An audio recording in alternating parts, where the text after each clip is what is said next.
Donc les cigognes sont arrivées en Loire-Atlantique pour la première fois en nichant à vue en 1955. Elles ont fait un nid pas très loin du bourg, sur un arbre, la propriété du notaire. Elles n'ont niché qu'une année, elles sont revenues les années suivantes, mais sans nicher, sans faire de petits. Et ce n'est qu'en 1996, je crois, qu'elles sont revenues dans le secteur.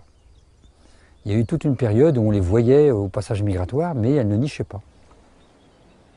Les cigognes cherchent un milieu favorable d'abord pour trouver de la nourriture, et puis pour élever leurs petits. Donc il leur faut des prairies humides, il leur faut de la nourriture abondante, il leur faut des zones dégagées avec des supports qui leur permettent de construire leur aire pour élever les petits.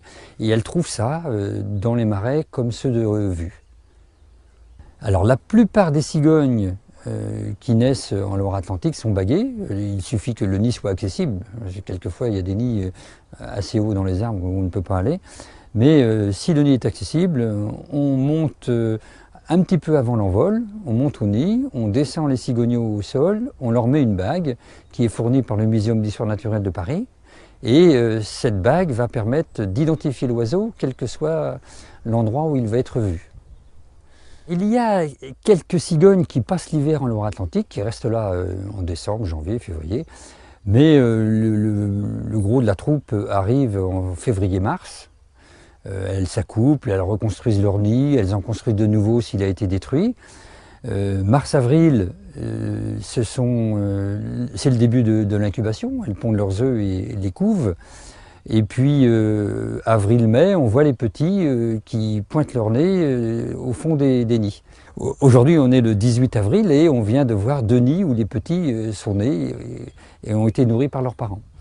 Ensuite, les parents vont venir régulièrement apporter de la nourriture pour que les petits passent d'une taille de 10 grammes à une taille adulte de 3 kilos, hein, où ils vont pouvoir partir. Il leur faut 2 mois pour atteindre ce poids-là.